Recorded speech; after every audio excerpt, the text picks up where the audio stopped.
তাহলে কি ধুরন্ধর সিনেমাটা দেবদার প্রজাপতি 2 সিনেমার ওপর এফেক্ট ফেলবে? সেটা নিয়ে কথা বলবো। ধুরন্ধর সিনেমাটা এখন বক্স অফিসে যেরকম চলছে, ভাই শুধু চলেনি, দাপিয়ে বেড়াচ্ছে সিনেমাটা। এখন ফেসবুক খুললেই শুধু অক্ষয় খান্নার ক্লিপ, ওই আরবিক সংটা। অক্ষয় খান্না ভাই কি পারফরমেন্স দিয়েছে সিনেমাটাতে, প্রত্যেকটা ক্যারেক্টার ভাই চুমু ছিল, হেভি সিনেমা হয়েছে। আমি চাই ধুরন্ধর শুধুমাত্র 100-200 কি 800-900 কোটি টাকা কালেকশন করুক। এই সিনেমাটা ডিজার্ভ করে ভাই কালেকশনটা। এবং সিনেমাটা 3 দিনে 106 কোটি নেট কালেকশন করেছে। আমি খুব খুশি ভাই এই সিনেমাটা সাকসেস দেখে। ব্যাপক বানিয়েছে ডিরেক্টর আদিত্য ধার। সত্যি ভাই, এই হচ্ছে সিনেমা বস। দেখলে দেখতে মন যাচ্ছে। 3.5 ঘন্টার সিনেমা ভাই, একটু বোর লাগেনি, হেভি হয়েছে। তো ধুরন্ধর এইরকম প্রশংসা পাচ্ছে, তার অপোজিটে প্রজাপতি 2 এর মতো সিনেমা আসছে ক্রিসমাসে। না, প্রজাপতি 2 এখন রিলিজ করেনি, তবে ক্রিসমাসে আসছে। আর 20 দিন পরই বলতে পারো। ক্রিসমাসে মুক্তি পাচ্ছে প্রজাপতি 2 এবং ধুরন্ধর এই সপ্তাহে ডিসেম্বরের ফার্স্ট উইকে রিলিজ করেছে। তো ক্রিসমাসের টাইমে কিন্তু ধুরন্ধর দাপিয়ে চলবে ভাই। কারণ ওটা হচ্ছে ছুটির টাইম।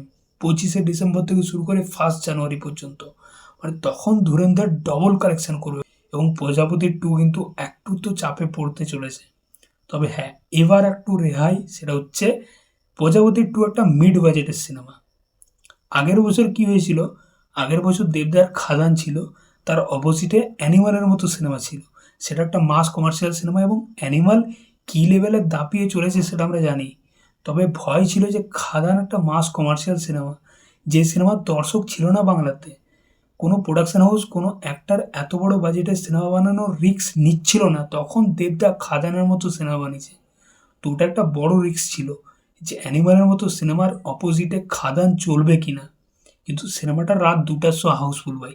দেবদা যা প্রমোশন করেছিল সিনেমাটার জন্য, যা খেটেছিল, মানে ওরকম পারবে না ভাই, ওরকম বানাতে কেউ পারবে না, সিরিয়াসলি বলছি। তো খাদানের জন্য একটু চাপ ছিল, কিন্তু প্রজাপতি 2 এর জন্য চাপ নেই। কারণ হচ্ছে এই প্রজাপতি 2 সিনেমাটা মিড বাজেটের সিনেমা, একটা ফ্যামিলি ড্রামা টাইপের সিনেমা। এবং এই সিনেমাটা খুব জোর হলে 5 থেকে 6 কোটি টাকায় বানানো। তো যদি অপোজিটে ধুরন্ধরের মতো সিনেমা আসে, দেখো দেবদার একটা মার্কেট ভ্যালু তো আছে। এর আগে মানে যতগুলো ক্রিসমাসে দেবদা এসছে, সুপারহিট ব্লকবাস্টার সিনেমা দিয়েছে। দেখো শুধুমাত্র প্রজাপতি 2 তো রিলিজ করছে না ক্রিসমাসে, আরও দুটো বাংলা সিনেমা রয়েছে। একটা সৃজিত মুখার্জি সিনেমা, সৃজিত মুখার্জি একটা ব্র্যান্ড ডিরেক্টরের দিক থেকে, তার সিনেমা তার নামে চলে। তারপর শুভশ্রী গাঙ্গুলির মতো অ্যাক্ট্রেস রয়েছে, লহ গৌরাঙ্গের নাম রে সিনেমাটা, সেটাও ক্রিসমাসে মুক্তি পাচ্ছে প্রজাপতি 2 এর অপোজিটে। অপরদিকে কোয়েল মল্লিকের সিনেমা রয়েছে মিতিন মাসি। কোয়েল মল্লিক রিসেন্টলি স্বার্থপর বলে সিনেমাটা, যেটা সুপারহিট দিল। কোয়েল মল্লিকেরও একটা ফ্যান ফলোয়িং আছে। তো শুধুমাত্র প্রজাপতি 2 কিন্তু রিলিজ করছে না, তাহলে তো অনেক ভালো হতো। তো প্রজাপতি 2 একটা ফ্র্যাঞ্চাইজ সিনেমা। এবার এই সিনেমাতে দেব আছে, দেবের এখন একটা মার্কেট ভ্যালু। সে প্রিভিয়াস তার সিনেমা, তার ক্রিসমাস রেকর্ড ব্লকবাস্টার সুপারহিট আছে। টনিক, প্রধান, প্রজাপতির মতো 3টে ব্লকবাস্টার দিয়েছে ক্রিসমাসে। তো এবারেও প্রজাপতি 2 আশা করছি ব্লকবাস্টার সুপারহিট হবে। সিনেমাতে দেব, মিঠুন চক্রবর্তী, ইদিকা পাল, জ্যোতির্ময়ী কুণ্ডু, একটা ভালো কাস্টিং আছে। অভিজিৎ সেনের মতো একটা ডিরেক্টর, যে এখনও পর্যন্ত 3টে হ্যাট্রিক ব্লকবাস্টার সিনেমা দিয়েছে। তো এইসব মিলিয়ে আমার মনে হচ্ছে খুব একটা চাপ হবে না সিনেমাটার জন্য।